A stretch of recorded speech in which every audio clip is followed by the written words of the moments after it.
Comic Timing is listener supported by listeners like you over at patreon.com/comic timing. We thank you so much for your continued support of the show. For as little as $1 a month, you can join the Patreon and get access to some behind the scenes diaries, occasional early releases, some extra content from released episodes, some random videos, random thoughts, and things like that. And we thank you so much once again to every single one of you, including our newest patron, Nikki L, for joining in on the fun over at patreon.com/comic timing. Hey there, folks. My name's Ian Levinstein, and welcome to a Comic Timing Extra Point.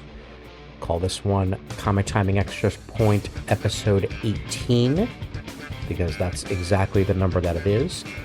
I'm literally sitting here in my living room right now, on my comfortable chair, talking into my cell phone, rather than at my computer at my fancy microphone. So my apologies if the audio quality is a little bit different on this one, but I figured for this particular extra point, I'd give you a little bit closer idea of what you would normally be getting over on the Patreon over these past couple of weeks. I've been releasing audio diaries for the past 2 or 3 months or so, and they tend to be maybe no more than 5 minutes or so. This one, I have a feeling, will probably be a little bit longer than that, hence why it gets the extra point treatment. But the general format of this is going to be closer to one of those diaries where, sort of behind the scenes stuff, but also, just what I've been up to in my life, whether it's entirely relevant to comic books or not, just what's been going on for the past couple of weeks. I know that the release schedule has been a little bit inconsistent as I've been getting back to New York after being in Florida for a few weeks and a couple other things. But I did want to at least get something out to you people, you fine people for that matter, sometime this week. And that's exactly what this release is going to be. Now, I just got back from Buffalo, New York, about, I'd say, well, a couple days ago now, actually. Now it's almost Friday. It's still Thursday, but we got back on Monday. I was there visiting a friend's mother. We wound up staying at her condo for a little bit and got to explore Buffalo bit more than I have in the past couple of times that I've been there. Got to know a little bit of Buffalo history while I was up there, for that matter. This was Martha's first time up there as well, so she got to basically see a bunch of things that I had seen previously, including the Martin House. The Martin House is a Frank Lloyd Wright designed house that is smack dab in the middle of Buffalo. And for years, it was in disrepair and disarray. A portion of the property had been torn down and turned into apartments. But over the last, I'd say, maybe 15, 20 years, an organization was formed to try and preserve the Martin House and restore it back to its original grandeur. And they actually tore down those apartment buildings and rebuilt the portions that had been destroyed in the process. And it's now back to this jewel of a architectural wonder that it once was. It's one of the few residential houses that Frank Lloyd Wright worked on while he was in the architectural field. And it really is a love letter to everything that he designed over the years. And this thing is just absolutely gorgeous. This time around, we did what's called an after hours behind the scenes tour. So I got to see a couple of rooms of the house that I hadn't seen before, including Martin's office. We got to see the basement a little bit, the servants' quarters, and a bunch of other things that normally are not part of the regular tour if you go during the day. This one took place about 6:30 when we did go do it. And it really was absolutely worth it. And if you ever get a chance to visit Buffalo, put the Martin House on your list. It's 100% worth the experience, and if you're a fan of artwork or you're just a fan of architecture, it'll be right up your alley. And you guys are comic fans, so you like cool design things, and this is absolutely what that is. I did also get to go to Niagara Falls on the Canada side for the second time while we were up there. And the weather was not nearly as nice as it was the last time I was there, but we managed to run inside right before a torrential downpour and avoided it, so that was nice. And we did Under the Falls and walked around a little bit. By the time we were done, the sun was out enough where there was a beautiful rainbow over the Canadian side of the falls, so we got to see that and take some nice pictures and whatnot. Of course, there were many buffalo wings to be had. We went to the Anchor Bar, which purports to be the inventor of the buffalo wing. I say purports because there are a bunch of different people who dispute that claim, but they're the most vocal and probably the most well-known of the potential origins of the buffalo wing. I will tell you, though, it is a damn fine wing. I've now had wings at both Anchor Bar and Duff's. Duff's is the other really well-known purveyor of buffalo wings in the Buffalo area, and I prefer Anchor Bar over Duff's. Anchor Bar is crispier. Duff's is saucier, but I feel like you lose a little bit of the crisp and the crunch of the buffalo wing in the process. And also, I think I just like the sauce that Anchor Bar uses a bit more. I mean, they package their own sauce, even though I'm pretty sure that Frank's Red Hot is probably where they got their basic idea for it in the first place. But over the years, they've formulated their own, and they sell it for purchase either at Anchor Bar or at a Wegmans or something along those lines for you to be able to get. Had some Ted's hot dogs while I was up there. We went to Anderson's and had some beef on weck. Went to a couple of breweries. Resurgence Brewery was my favorite of the two that we went to. Big Ditch we also went to and had a great time there as well. And we also went to the AKG Art Museum while we were up in Buffalo. This is a newly redesigned art museum. For years, it had been based entirely out of a building that was built for the World's Fair for Buffalo back in the day. Also, my apologies if you're hearing the train a little bit more on this recording than you normally would. But again, I'm just using my phone for this one rather than the fancy schmancy microphones. So, yeah, now you understand just how close I actually live to a train in the Bronx, if you could hear that in the background. Anywho, as I was saying, the original museum was just based entirely out of this building that was built for the World's Fair many, many years ago.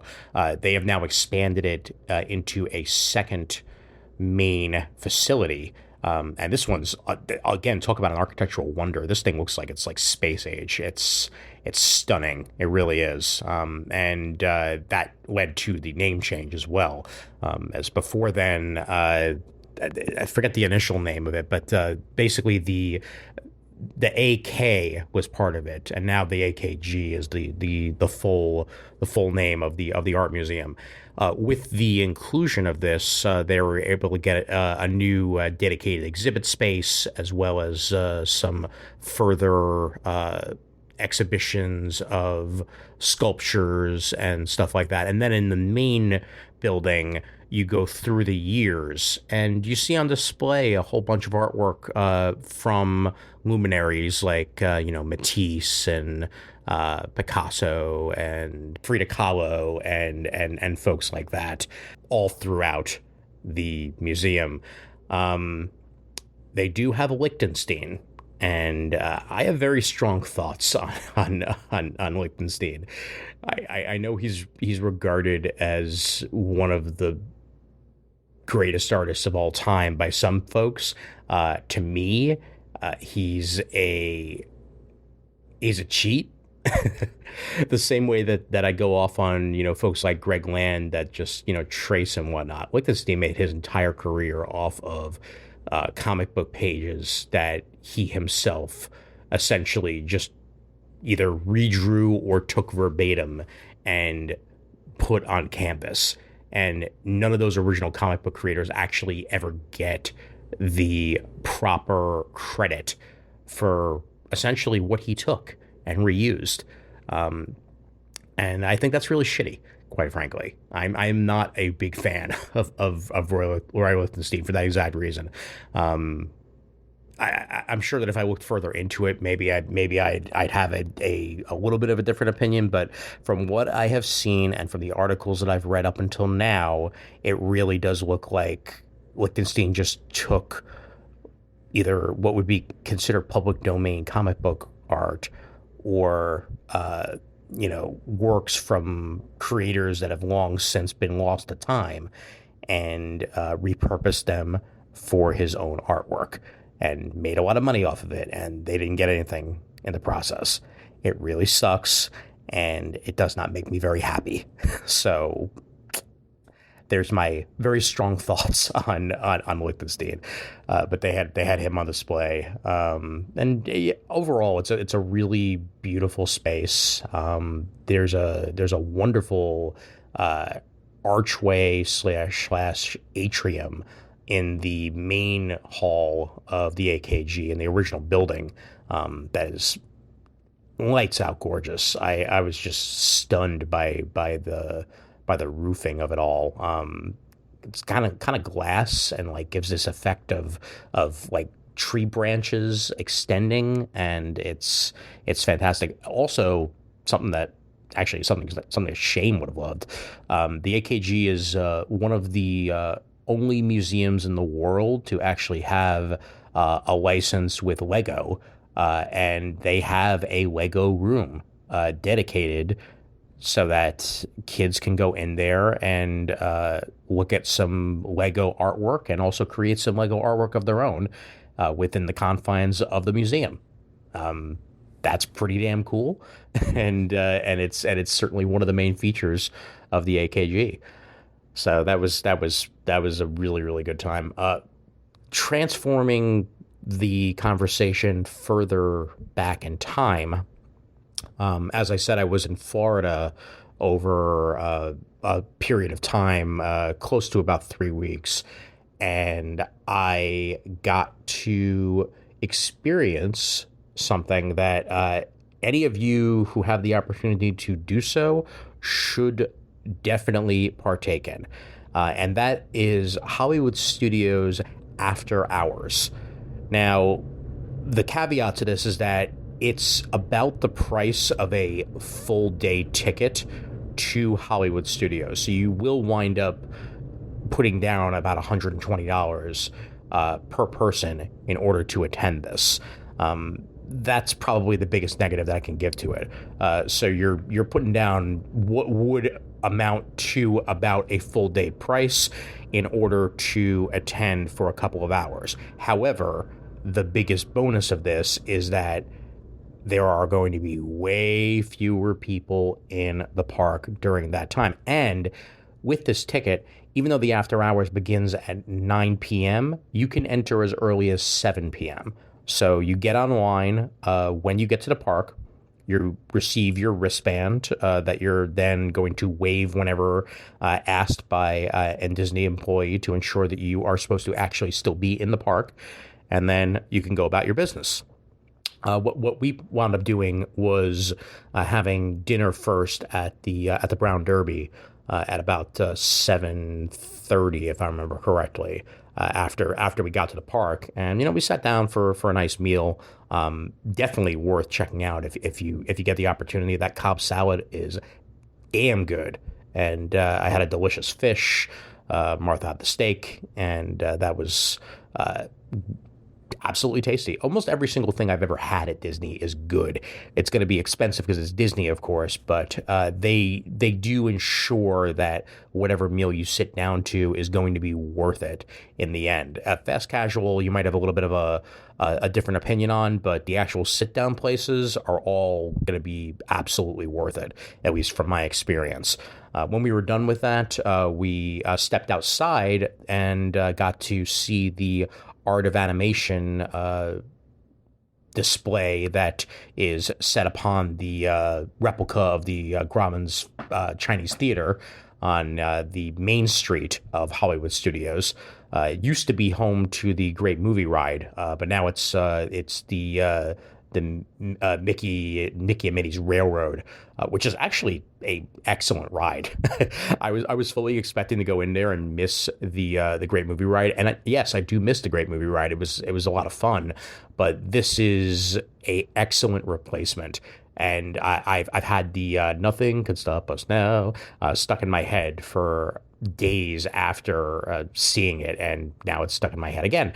But it's a good moving platform ride. You're in the vehicle and you're taken to a bunch of different rooms. You get some Donald in there, you get some Goofy in there, you get some Mickey, you get some Minnie, and it's overall a very positive replacement.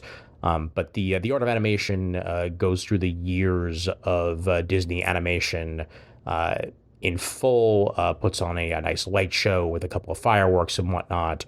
And then that was over by about, I'd say by about 8:30, give or take. And then at that point, we started walking over to Star Wars Land. And with our wristbands, we were able to walk directly on to Star Wars Rise of the Resistance. No wait. No wait for Star Wars Rise of the Resistance. A ride that you could very easily wind up waiting 95 minutes for on a regular day at the park. We literally walked on. And that was kind of worth the price of admission alone for me. The last time that I did this, I wound up having to pay for a separate fast pass to stop us from standing in the August heat for 85 minutes. So that would have sucked, but instead we did a lightning lane and cut the line that way. But this, yeah, immediately on. And then afterwards, we did the Smuggler's Run ride. And that one, you know how, well, I mean, you might not know, but with that one, you're getting in the Millennium Falcon with usually 4 other people and doing a run on the Falcon, where, 2 people are there in the driver's seat, you've got engineers, and you've got blasters. There were so few people on the line here that it was just the 2 of us, and we were just driving. There was nothing else to be done in that experience. By the time the night was over, we had ridden every single ride in the park that was accessible to us outside of Star Tours, because we just didn't have time to. And Star Tours is a ride that even if you were to go during the day, very rarely has a line, and you could probably wind up waiting less than 10 minutes to experience the whole thing if you were to do so. But the Rock and Roller Coaster, Tower of Terror, the Slinky Dog roller coaster in Toy Story Land, the Toy Story ride itself, which is a shooter ride. We did the kind of the twisty alien Toy Story ride. Yeah, I think in the end we wound up riding about 9 out of the 10 rides that were available to us. What's also cool about this is that there's free soda, water, popcorn, and Mickey bars for everybody who was there after hours. So what would normally cost you money did not wind up costing you money this time around. You can get free water at the parks, by the way, especially during the hotter months. They will offer that. So if you're really, really sweaty in the middle of August, go to any of the food stands, ask for a cup of ice water, and they will hand it to you, by the way. So just keep that in mind if you're ever at Disney. But this was bottled water and sodas and popcorn and Mickey bars, as well as Mickey ice cream sandwiches that were available to everybody at the park. And yeah, like I said, I feel like this was absolutely worth it in the end. We were able to do in that a little bit more than 3 hour period what would have taken us a full day at Hollywood Studios to achieve with actual lines. And we didn't have them this time around. We were at the park until 12:30 in the morning, and then we hopped an Uber and headed out from there, and that was that. Mission accomplished. So that was a great day. Then a couple of days later, we went to Epcot, and it was not Food and Wine. It was one of the first times I've gone to Epcot, and it hasn't been some sort of festival in about God, like 6 or 7 years. I feel like, but that was actually kind of a good thing this time around because you got to experience Epcot a little bit more. Epcot's had some renovations over the past couple of years. One thing that they just finished a little while ago is this interactive Moana part of the park, where it's an interactive water display. Essentially, it is not a ride. But you walk in, and if you stand on a specific spot, you can actually make the water go up and down. If you want to get wet, you can figure out where the water is going to wind up going and put your face in it and get nice and soaked. If you're nice and you want to be cooled off and whatnot, that is available to you. I did do that at least a little bit because it was August in Florida and it was very much 90 degrees. But it's a really awesome interactive experience that not just kids but adults can thoroughly enjoy at the park. Any of you Moana fans would dig it, and plus also the theming of it is just dead on.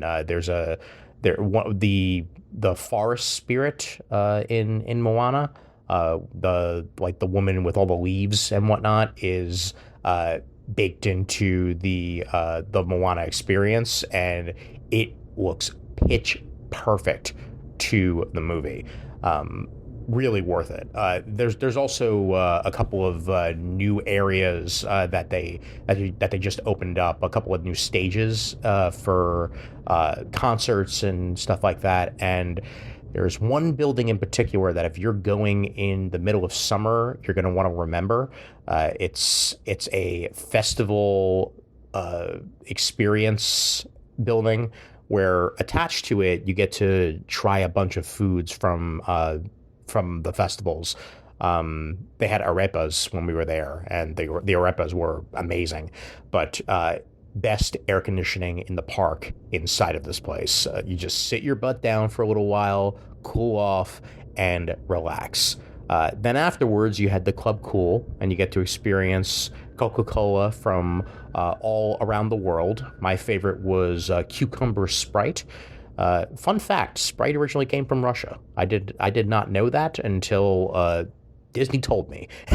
And then I went on Wikipedia and found out that apparently during the Cold War, essentially, there was a lack of, and it might have even been before the Cold War, to be honest with you, but essentially when they were unable to obtain soda syrup, that Coke wound up formulating this new soda as an alternative, and it became Sprite, and Sprite is now one of the most popular lemon lime sodas in existence. And this was a cucumber variant, and I very much enjoyed it. What I did not enjoy is Beverly. Beverly is a Italian aperitif, and it is bitter as hell, and I am not a fan. Maybe if I mixed it with gin, I would enjoy it because it is essentially a tonic. But on its own, yeah, no bueno. But what's cool is that all of this is free.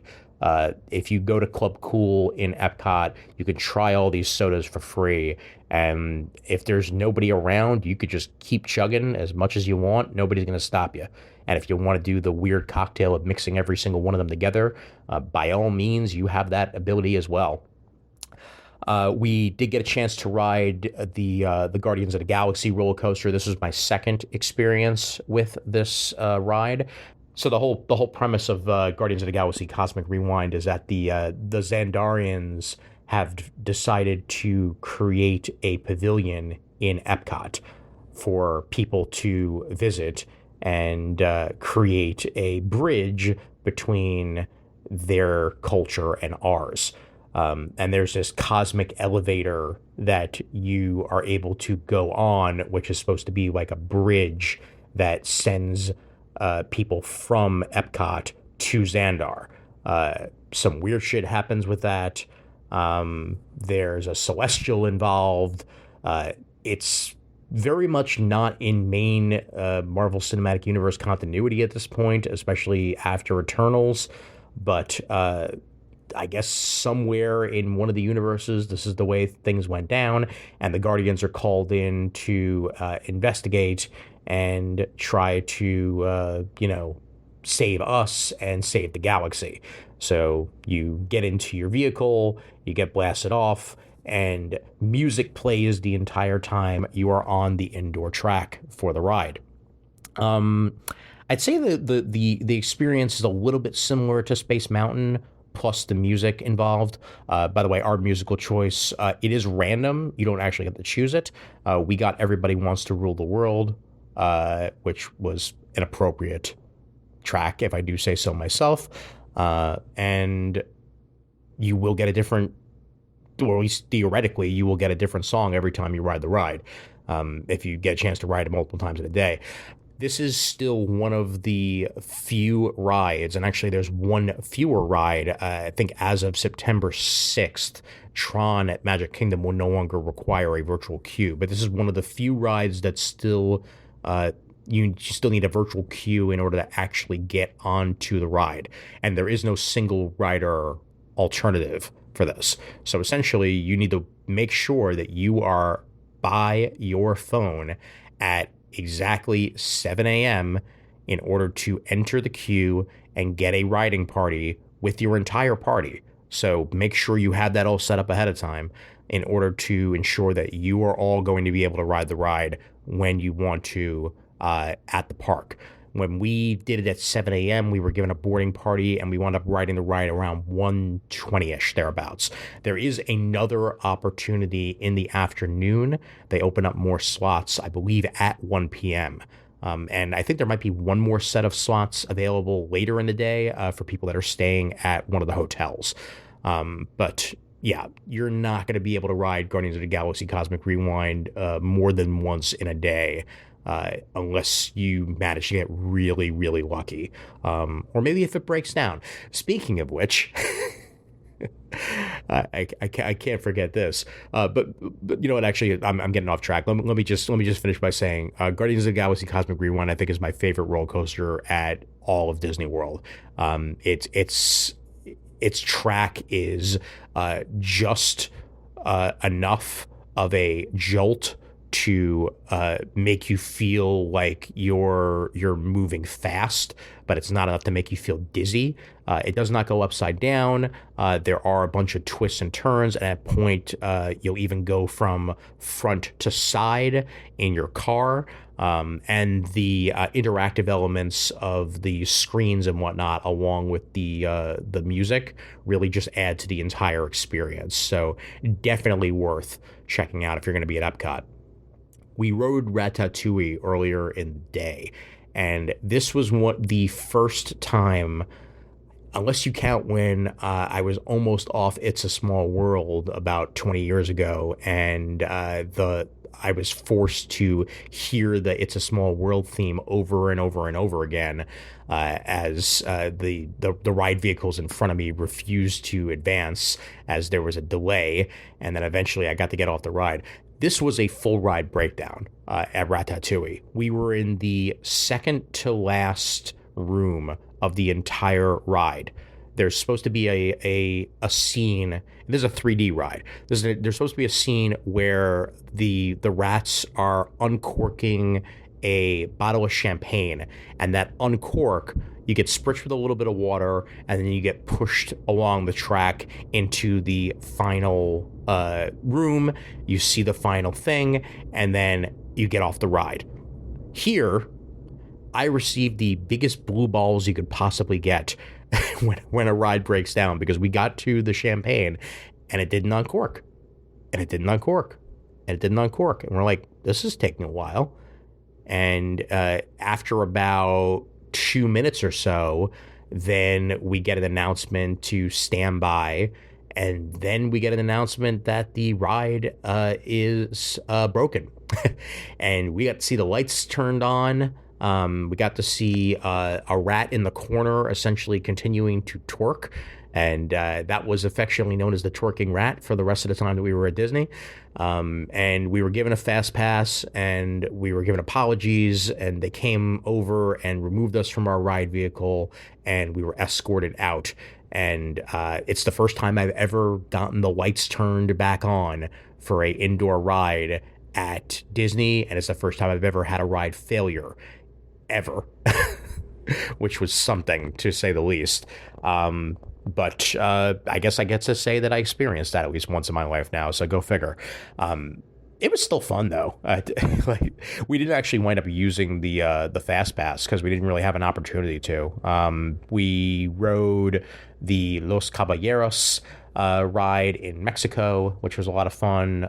We did Soarin'. We were gonna use the fast pass on Soarin', but then the wait for Soarin' was only like 20 minutes, and that wouldn't have really been worth using a fast pass for in the end. Soarin' is definitely one of the best rides at Epcot, and they're going to be updating it soon. Right now it's Soarin' World. Previously they actually had the California version of Soarin' for a little while at Epcot, and then they made it Soarin' World. I think there's going to be some updates to the show scenes, but one of my favorite things about it too is that Patrick Warburton is the pre-ride video that gives you all the instructions on riding Soarin' Air throughout the world, which is pretty cool. It's a ride vehicle where you're lifted up into the air, you're put into the flying position, and then the screen in front of you makes it feel like you are moving, and that you're in flight, and that you're going through all these different areas of the world. It's really a beautiful experience, and again, well worth your time at Epcot. But we didn't need the fast pass, so we didn't do it. And the bunch of the other rides at Epcot that we wound up riding, like the one that gives you the behind the scenes tour of how they are growing their food at Disney, which I actually really loved that experience because you get to see a whole bunch of food being grown in greenhouses and stuff like that, and all this food then winds up being used at Disney. It's self-sustaining. And I love that ride also because it very rarely has a long wait, and you get to rest a little bit and get to see some yummy food and get yourself hungry for whatever you're going to do next. We did wind up having dinner at a Moroccan restaurant, and what was the benefit of this is that it was right by the lake. So we timed it where we went in there, had our dinner, and then were able to stay in that restaurant for the fireworks display on the lake later in the night at Epcot. And that was absolutely worth it because you get to watch the fireworks with a uninhibited view. I had to get up from my seat and go over to the window because it was just easier to do it that way. But it's still better than standing out in the heat. And you're in there in the air conditioning. They pipe in the music from the outside, so you're still getting to experience the music and everything. And then you get to see the fireworks, the gorgeous fireworks display that they do for Epcot. I think Epcot's display may actually be better than Magic Kingdom's in a lot of ways. Just because they're able to utilize the entire space of the lake in order to launch their fireworks, and this new version of the show, I thought utilized the space really well.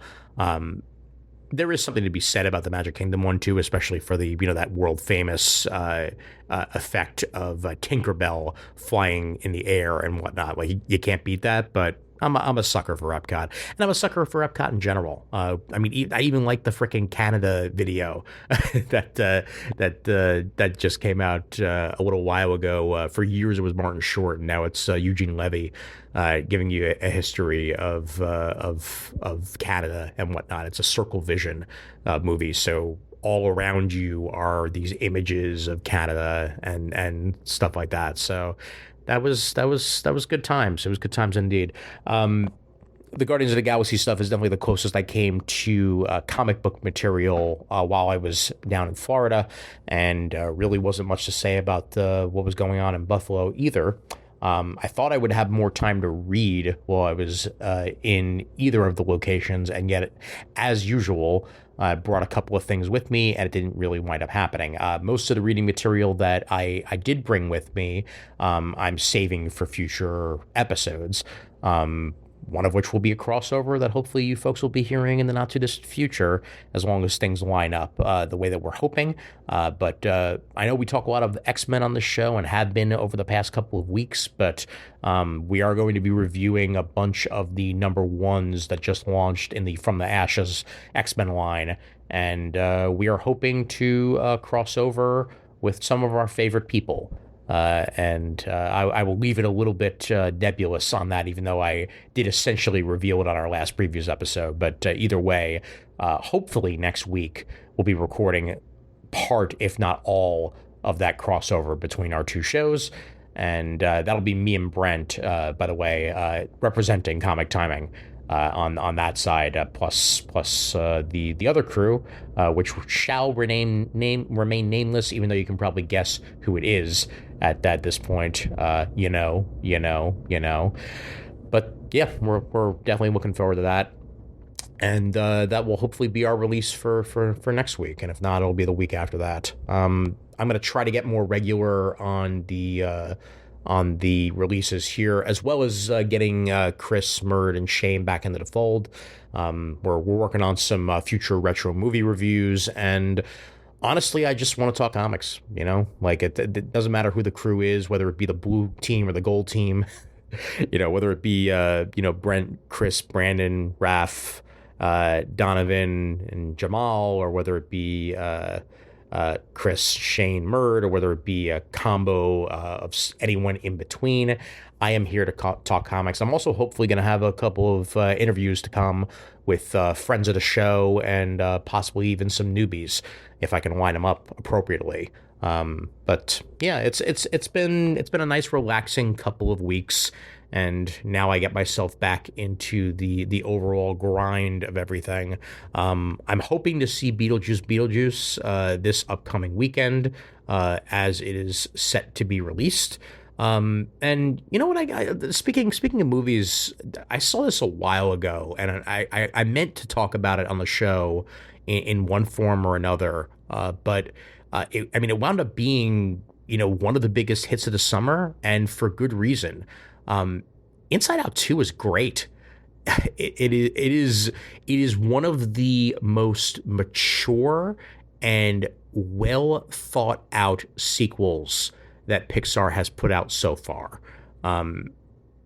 Toy Story 3 is probably my favorite sequel out of everything that Pixar has done, but Inside Out 2 manages to achieve something that's very, very hard to do, and that is achieve the process of growing up on screen. And from the first one that there were a set of emotions that our titular character Riley had, and then as Riley is hitting puberty, we get introduced to new emotions. New emotions equals basically a spiral, and as Riley is dealing with those emotions, she's entering into a hockey camp and stuff like that, and trying to find a place to fit in as she approaches middle school and high school, and all these things to come. And I definitely think that this movie deserved all the praise that it received. I think that it goes up there with The Incredibles as one of my favorite Pixar movies. Obviously up there with the Toy Stories and stuff like that. And it's kind of an important movie when you think about it, because people have trouble dealing with their emotions in real life. And for a movie like this, whether you're young or whether you're old, to show that every now and then it's okay to not know how to deal and to figure out how to deal with your emotions is just as important as anything else. And I was super happy to see that in the theaters, and I'm hoping that everybody checks it out on Disney Plus, when it's available there. So yeah, Inside Out 2 was an absolute joy and a delight, and I am very happy that I got to experience that when I did. I did see Deadpool and Wolverine again while I was down in Florida, as Martha's mom had not seen it yet. So we went to the Disney Springs movie theater, which is a damn fine AMC. And what's good also about AMC Stubs is that as long as you're signed up for the highest tier of it, you can see a movie anywhere in the country at any theater. It doesn't matter where you are. You can sit down and see that as one of your stubs movies for that month, and that's what we did. And I saw it now for the third time. Confirmed some things that I thought I had heard the first time around. That Ghost Rider was it hinted at, but he wasn't really mentioned. Punisher is definitely mentioned, and multiple Punishers are mentioned. Did notice that bazooka that was pointed out in our episode, belonging to a very specific Punisher, and I laughed even harder at the Daredevil line that Electro was speaking. But yeah, now that I've seen it 3 times, I don't really need to see it again anytime soon. But it's a really fun popcorn movie, man. I dug the hell out of Deadpool and Wolverine, and the fact that it is now the highest grossing R-rated movie of all time. I think it deserves that honor, and I have a feeling it's going to hold on to that for a while to come until whatever DC or Marvel movie comes next and winds up challenging it. And we'll see about that. I did see Creature Commandos got an official release date of, I believe, December 3rd, if I'm remembering correctly. So that animated series, which will be 7 episodes, will be released in December, and that will be the beginning of James Gunn's DC universe in full. Speaking of which, I am looking forward to reading those Absolute books, and I will have full reviews of those, definitely. In fact, I'm going to see if maybe that'll be an episode that I can get out with Chris, Shane, and Murd, as I know that they're going to have strong opinions about those books, probably one way or the other. I know Murd is definitely behind in his reading, but he can go ahead in order to review and whatnot. So maybe that'll be one of the ones that we wind up doing for that. And of course, the eventual book of the month that we never actually got to. So we shall see. All right, folks, that's kind of all I really had to discuss here. And as I said, this is the type of episode that it's pretty close to the type of episode that you will find on the Patreon exclusive as diaries. This one was a little bit more than that, so I put it out as a full extra point for you folks to enjoy. But thanks for sticking with us. And of course, the email address for Comic Timing is comictiming@gmail.com. You can find us at facebook.com/Comic Timing. And that's also where you can find the Comic Timing fan group, which I would love for you guys to join if you have not already done so. And also throw us a review on iTunes. There have been a couple that have come in over the past couple of weeks that I really do appreciate. But the more people who comment on that, the more we can potentially get new listeners of the show. And for that matter, our Comic Timing Podcast YouTube is a great place to go to listen to episodes or view episodes that are video versions.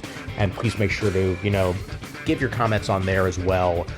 If you're not a member of the fan group, or even if you are, it always helps to get that on there, and likes and all that fun stuff, and subscribe. We have gotten a couple of new subscribers to the YouTube of late, but if you're listening to this and are not subscribed to the YouTube, do yourself a favor and make it happen. We theoretically might have some exclusive content to the YouTube that will wind up coming out. Nothing's guaranteed yet, because obviously scheduling, and we got to try to figure out, how many of us could be on live streams and stuff like that around our own schedules. but it could very well wind up coming, and the YouTube is a good place to go for that. Of course, twitter.com/comic timing pod. We are Comic Timing on Blue Sky, and we're Comic Timing Podcast on Instagram and Threads. And that'll just about do it for me. Thanks for listening to me ramble for a solid 40 minutes or so here. And of course, as always, there's always time for comics.